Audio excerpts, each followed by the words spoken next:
बिस्मिल्लाहिर्रहमानिर्रहीम। Unit 8 development of research proposal या design of research proposal.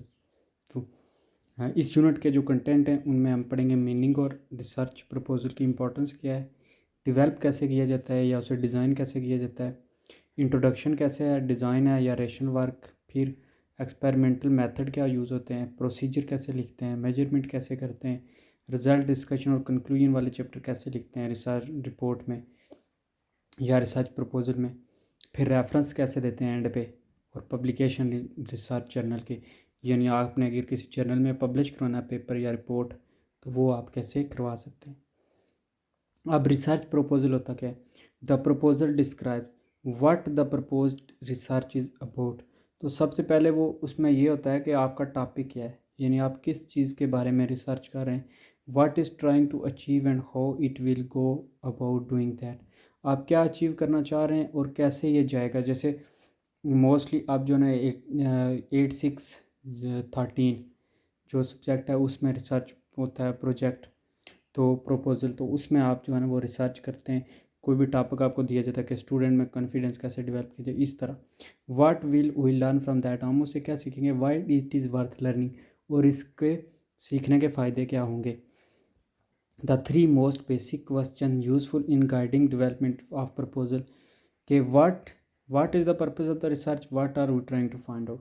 Purpose क्या है और हम क्या ढूंढने की कोशिश कर रहे हैं, ये सवाल होते हैं। How will the proposed research answer this question, और कैसे रिसर्च में जो है ना इन क्वेश्चन के आंसर दिए जाएंगे, और वाई और क्यों हम ऐसा कर रहे हैं, उसका फ़ायदा क्या है, ये सारी चीज़ें इसमें हल होंगी। सबसे पहले रिसर्च का जो डिज़ाइन है, सबसे पहला पेज जो होता है उस पर होता है टाइटल एंड टाइटल पेज।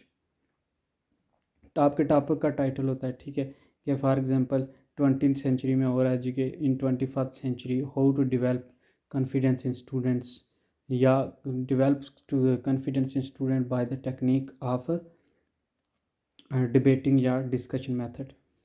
दूसरा एब्स्ट्रैक्ट। एब्स्ट्रैक्ट में क्या होता है, जो पूरा आपका होता है प्रोजेक्ट उसका एब्स्ट्रैक्ट समझना एक समरी सी होती है, ठीक है। फिर इंट्रोडक्शन। इंट्रोडक्शन में आपने उस इलाके का लिखना होता है जहाँ आप रिसर्च कर रहे हो। फॉर एग्जांपल अपने इलाके में अपना स्कूल के इर्द गिर्द इलाके के लोग कैसे हैं, उनका पेशा क्या है, बैकग्राउंड क्या है उनका, फिर जो है ना वहाँ के लोग ज़्यादातर किस तलक से, उनकी माशी सोशो इकनॉमिक स्टेटस क्या है, पॉपुलेशन कितनी है, इलाका कैसा है, सिटी है या रूरल एरिया या अर्बन है। रिसर्च क्वेश्चन फिर देखते हैं आप जर्नल से स्पेसिफिक, पहले जर्नल पे आते हैं, फिर जो है ना जर्नल यानी होल आप टोटली काउंट करते हो, फिर स्पेसिफिक की तरह आते हैं जो आपका कॉन्फिडेंस मेन जो चीज़ होती है उस पर डेवलप करते हो। फिर कंसेप्चुअल फ्रेमवर्क जैसे थ्योरी हाइपोथेसिस वगैरह आप ड्रा करते हो कि आपका मफरूज़ा क्या है। फिर आप लिटरेचर रिव्यू करते हो, लिटरेचर उठाते हो, उस टॉपिक पे जितना काम हुआ था उसको निकालते हो और उसमें से जो है ना आप छोटी छोटी बना के उसमें से रिसर्च पेपर और उनकी रेफरेंस साथ देते हो।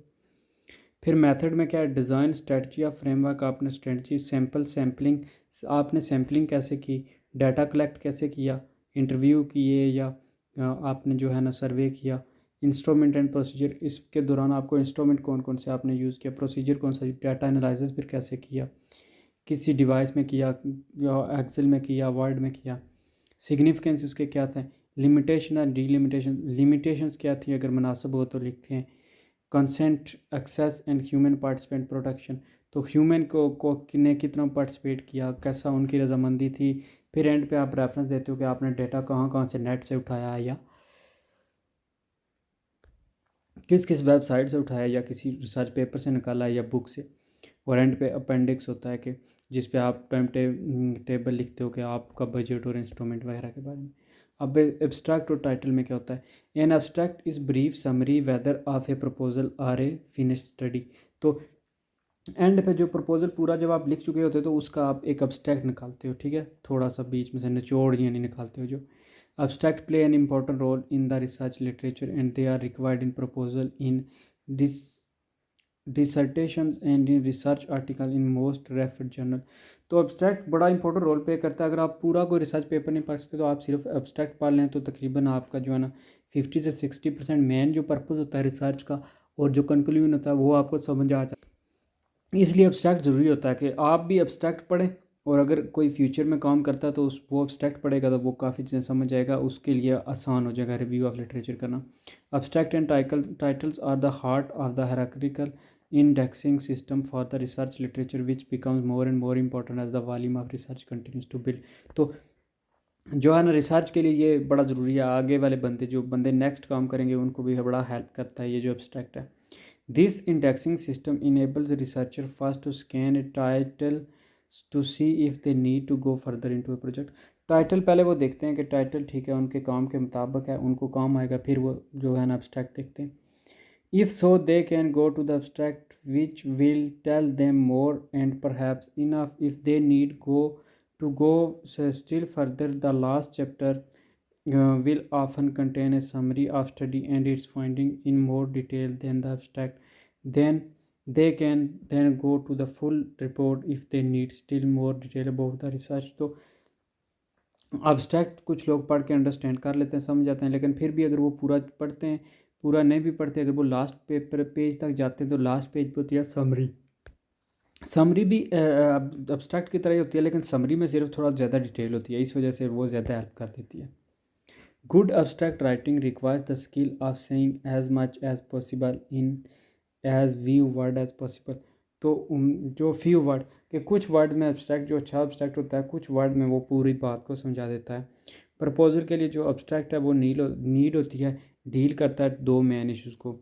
What is the study is about and aim to achieve, के स्टडी किसके बारे में थी और उसका एम क्या था अचीव करने का। तो ये दोनों सवाल को वो हल करती है, और ये कैसे हुआ, how it tend to do that, ये कैसे हुआ, ये सारा कुछ उसमें लिखा होता है।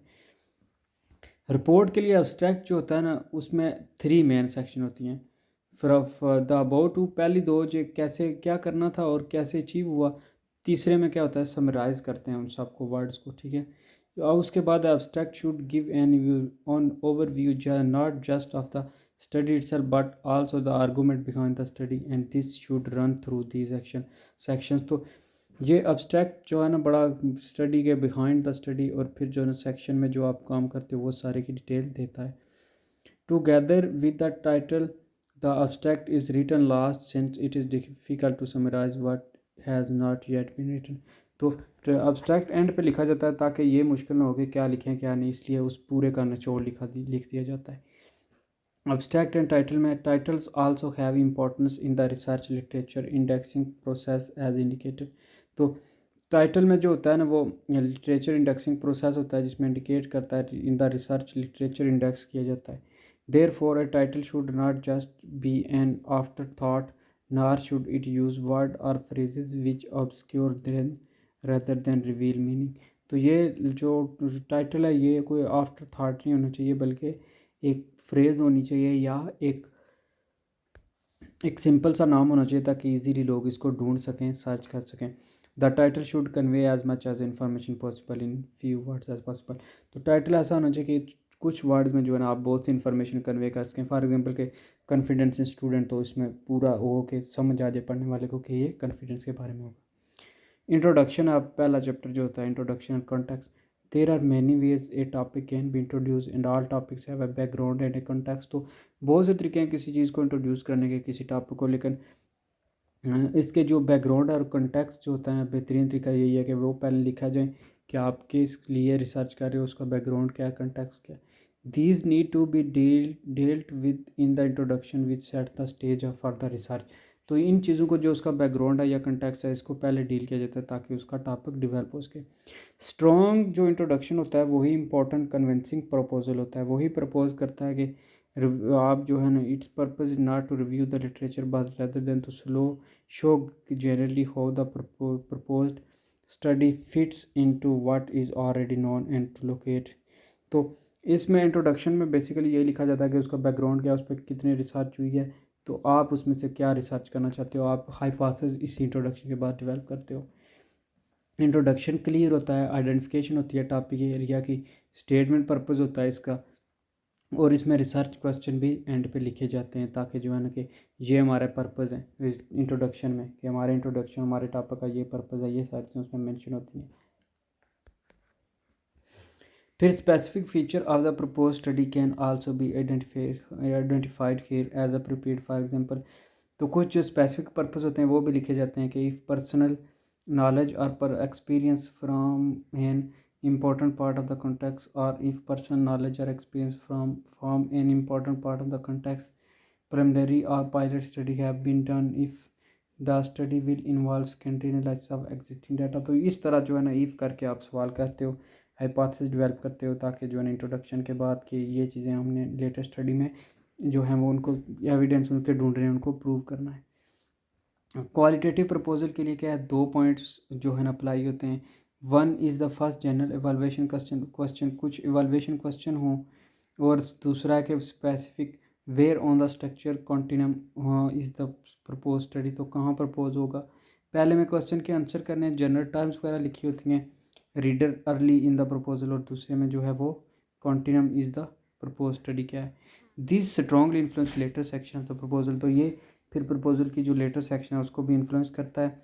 If a tightly structure qualitative study is plan the proposal can proceed along similar lines to the quantitative proposal, तो वो फिर क्वांटिटी में भी डेवलप करता है प्रपोजल की। इंट्रोडक्शन में मज़ीद है कि if a more emergent study is planned where focus and structure will develop as the study proceed, this point must be made clearly। तो वो क्लियर होना चाहिए, बिल्कुल प्लान होना चाहिए, ताकि फोकस जो आपका मेन फोकस है वो ना हटे। इन द के former case there will be general and specific research question, कुछ जर्नल और फिर एक स्पेसिफिक क्वेश्चन होना चाहिए जिस टॉपिक पे आप रिसर्च कर रहे हो। In the latter case there will be only be general oriented researching question, उसके बाद जो है ना वो सिर्फ जर्नल क्वेश्चन होने चाहिए। रिसर्च क्वेश्चन अब कैसे होते हैं। अच्छा, research question empirical research is derived by research question, तो रिसर्च क्वेश्चन के बगैर नहीं डिवेल्प कर सकते, पहले क्वेश्चन अराइज होगा फिर ही आप उसका आंसर तलाश करोगे। ये एक तरीका है कि आप क्वेश्चन को पहले आइडेंटिफाई करें, क्वेश्चन का एरिया, उसको टॉपिक को, फिर एरिया एंड टॉपिक, फिर जो है ना deductively general to specific question कुछ लिखे हैं, कुछ बनाए गए, ये हमारे क्वेश्चन है, हमने इनके आंसर ढूंढने हैं। Another is more inductive to begin with some specific question, कुछ specific question है जो work from this back to more general question, ताकि जो है ना स्पेसिफिक से आप जनरल वर्क करके फिर उन स्पेसिफिक तक आते हैं। उसके बाद आप ऑर्गेनाइज करते हैं और जो है उसमें जो क्वेश्चन है उनको डेवलप करते हैं, फिर उन क्वेश्चन के आंसर फाइंड करते हैं रिसर्च करके, उसके रिव्यू ऑफ लिटरेचर करके, सब जो है ना actually answer in the research, उस रिसर्च में आप क्वेश्चन को फिर जो है वो आंसर करते हो कि हमारे ये क्वेश्चन थे कि कॉन्फिडेंस को कैसे डेवलप कीजिए स्टूडेंट में। अगर कॉन्फिडेंस स्टूडेंट जो है वो शहर वाले स्टूडेंट जो है वो ज़्यादा कॉन्फिडेंट होते हैं एज़ कम्पेयर टू रूरल, इसकी क्या रीज़न है, ठीक है।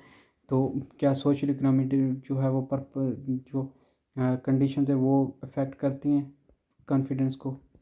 रोल ऑफ रिसर्च क्वेश्चन क्या होता है, 5 मेन थिंग्स होती हैं कि रिसर्च की जो क्वेश्चन है ऑर्गेनाइज करते हैं प्रोजेक्ट को और डायरेक्शन देते हैं कोहेरेंस के, वो बताते हैं कि हमने ये चीज़ फाइंड आउट करनी है, हमें डायरेक्शन देते हैं, और कोहेरेंस हम फिर उन क्वेश्चन के ही आंसर देने के लिए चीज़ें ढूंढते हैं। D limit the project showing it's boundary, तो ये लिमिट्स को जो है ना डी लिमिट कर देती हैं, ख़त्म कर देती हैं, ताकि प्रोजेक्ट को जो है ना उसको बाउंड्री नज़र आए। कीप रिसर्चर फोकस ड्यूरिंग, ताकि इन सवालों की जैसे रिसर्चर का जो है ना वो फोकस रहता है प्रोजेक्ट में, और फ्रेमवर्क प्रोवाइड करते हैं जो राइटिंग करने हैं प्रोजेक्ट को। They point to the data that will needed, और हेल्प करते हैं कि जो डाटा आपको चाहिए वही आप मिले। Conceptual framework theory and hypothesis क्या, conceptual framework is representation either graphically or in narrative form of the main concept or variables and their presumed relationship with each other. तो कंसेप्चुअल वर्क जो होता है वो रिप्रेजेंटेशन होती है graphically, जिसमें graphic और नॉर्मेटिव होता है और कंसेप्ट वेरिएबल्स होते हैं, ये रिलेशनशिप एक दूसरे के साथ बताता है जो कंसेप्ट डेवलप करता है, ठीक है। ये डायग्राम के थ्रू शो किया जाता है और बेस्ट डायग्राम के थ्रू ही शो होता है। इसमें क्या होता है कि कंसेप्चुअल फ्रेमवर्क में implicit as the question development stage, तो इसमें क्वेश्चन डेवलप होते हैं, फिर हाइपोथेसिस बनते हैं, थियरीज बनती हैं, ठीक है।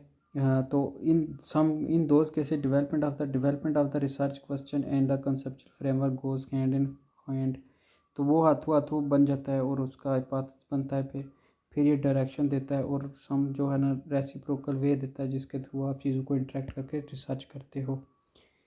कंसेप्चुअल जो फ्रेमवर्क है वो हेल्प कर सकता है brings clarity and focus, clear करने में और हेल्प करता है ताकि फोकस रहे, फिर ऑर्गेनाइज करता है रिसर्च क्वेश्चन जो है quickly. It helps to make explicit what we already know and think about the area and topic. तो ये फिर हमें ये भी बताता है कि हम पहले कौन सी चीज़ें जानते हैं और हमें न्यू कौन सी जो है वो सर्च करनी है। Communicating ideas about the research, तो ये कंसीडर करता है कि आप आइडियाज़ जो है कम्युनिकेट करें रिसर्च के बारे में।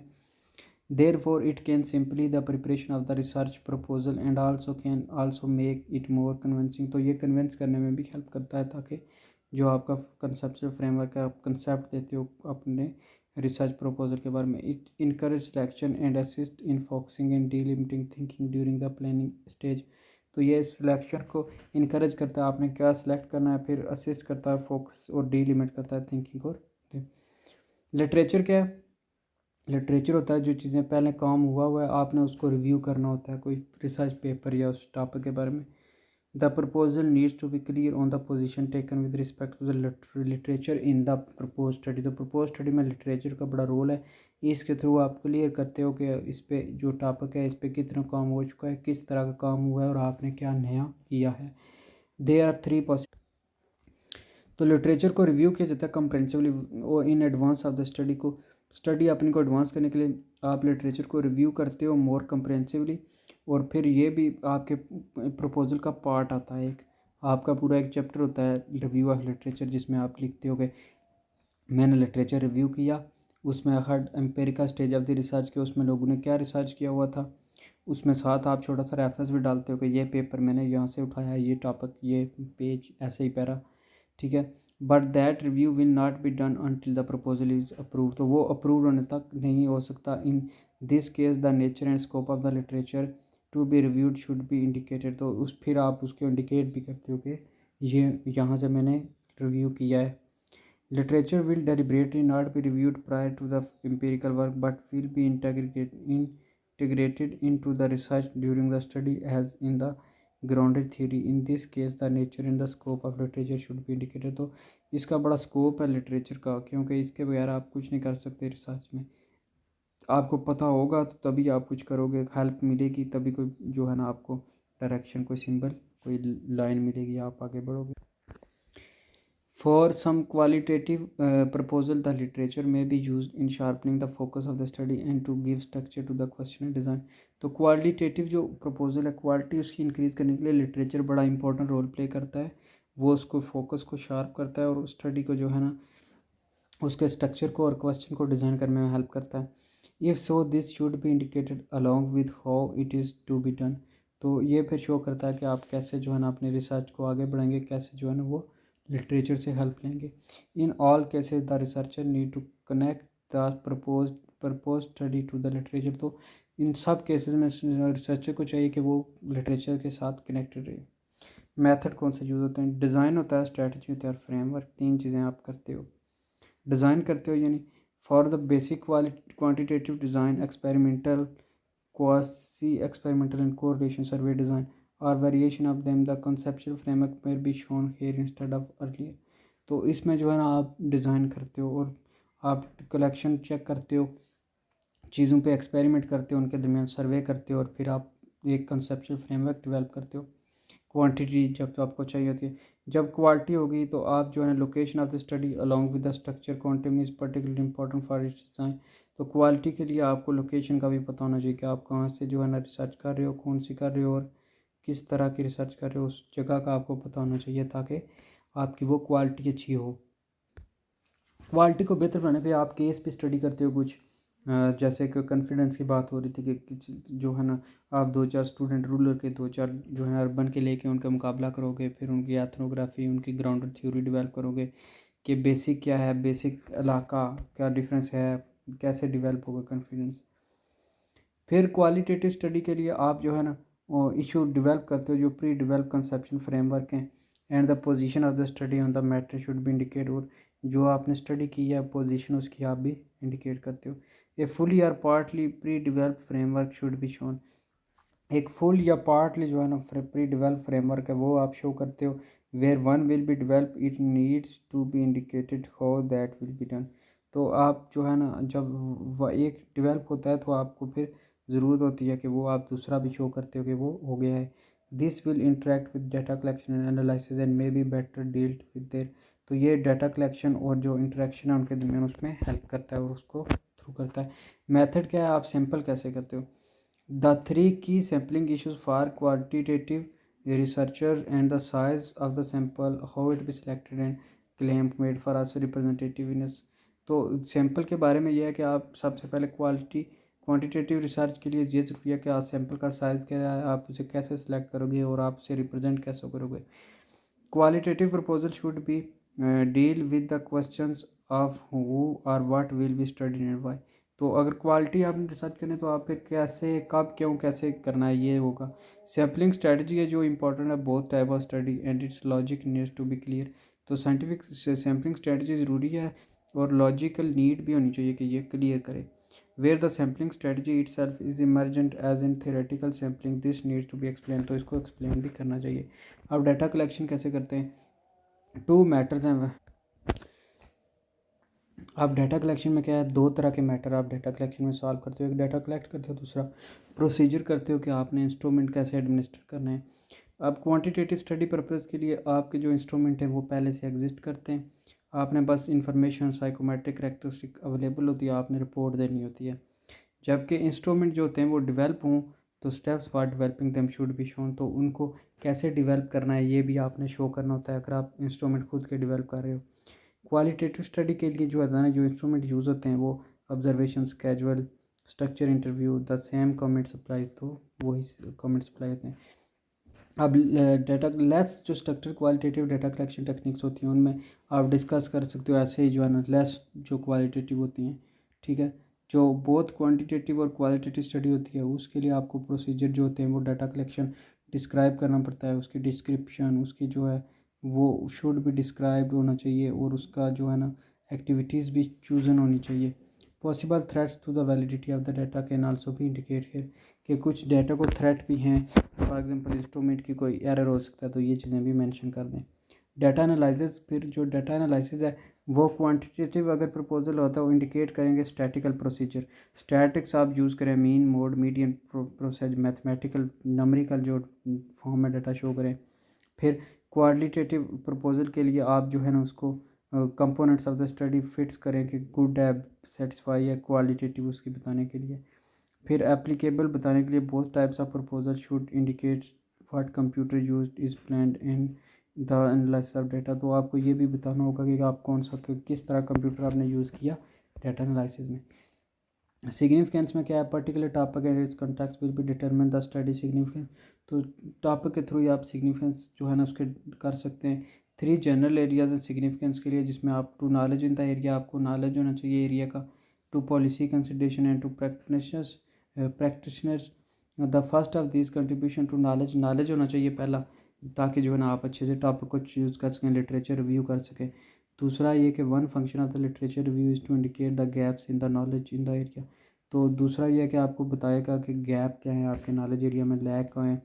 और तीसरा against the position taken on the literature के, आपकी पोजीशन लिटरेचर में क्या है। लिमिटेशंस और डी लिमिटेशंस आप कौन सी हैं।